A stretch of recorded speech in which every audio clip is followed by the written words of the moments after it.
The self-correcting library. What if books could rewrite themselves based on who's reading?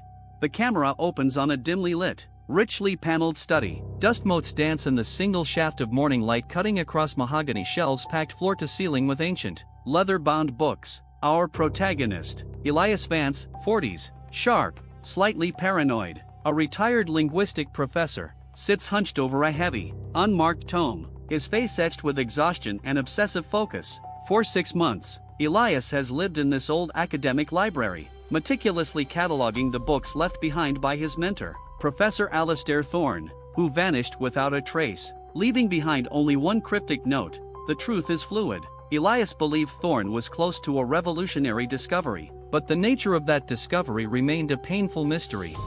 The video begins with Elias narrating his initial discovery. He picks up a popular 19th-century detective novel, The Shadow of Blackwood Manor. Elias is a classicist, a purist who believes in the fixed nature of text. He reads the opening. The brilliant, heroic detective, Arthur Pendleton, is introduced. Elias marks the page, closes the book, and steps away to fetch coffee. When he returns, less than 5 minutes later, he opens the same book to the exact same page. He freezes. The detective's name is now Alistair Pendleton. The description of his character has subtly shifted. Arthur was bold and analytical. Alistair is described as quiet, obsessive, and prone to long, philosophical tangents. Elias dismisses it as fatigue, a typo, a trick of the light.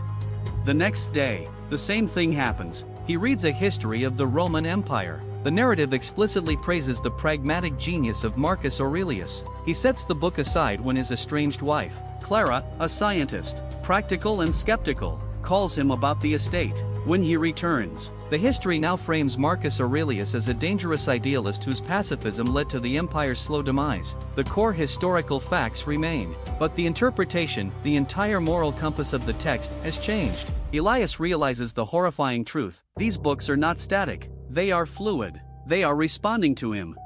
He starts experimenting. He brings in his young, optimistic intern, Liam, and asks him to read a section from a book of poetry. The verses speak of boundless hope and the beauty of youth. Elias immediately takes the book back and rereads the same lines. The verses morph into a cynical, world-weary critique of life, a warning against optimism. The books are rewriting themselves not just based on who is reading, but based on the reader's deepest, most subconscious beliefs, biases, and emotional state. They are, effectively, holding a mirror up to the soul.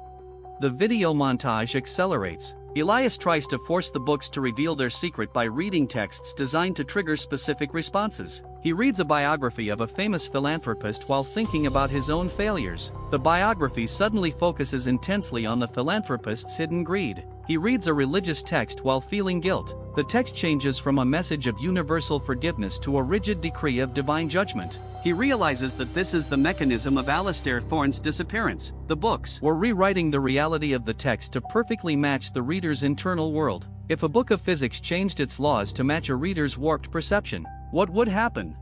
The intrigue builds. Elias finds Thorne's final, secret journal. It's also a fluid book. He opens it, trembling. The first entry is from Thorne. "I found the library's true purpose. It is a device for ultimate truth. When a book is read, it removes all lies, all interpretations, all biases, and presents only the cold, hard, raw reality as the reader truly believes it to be. The perfect mirror." Elias reads the final, crucial entry, expecting the key to Thorne's location. The page is blank, save for one sentence, written in Thorne's elegant script. "When I read the biography of Elias Vance, it became a blank page. You were never here." Elias is stunned. He looks around the library. Suddenly, the shelves seem too wide, the shadows too deep. He feels a chilling sense of displacement. He is about to dismiss it as Thorne's final madness when a sharp, clear memory surfaces, a memory of moving his small, personal library from his old apartment into his new one. And then, nothing. No memory of this grand, mahogany library. No clear memory of Alistair Thorne. Only vague academic gossip. The unexpected twist: Elias races to the window. The sun outside is too bright. The street too clean. It's not the street he remembers. He runs to the nearest shelf and pulls down the detective novel he first read. He opens it, heart pounding, desperately searching for the text he read yesterday. but the title page reads, The Shadow of Blackwood Manor by Arthur Pendleton. Edition, first printing, 1978. Owned by Clara Vance. He flips to the opening page. The text is completely unfamiliar. It's a children's book about a little boy who loved gardening. The detective novel, the real detective novel, was Clara's favorite book, one she lost years ago.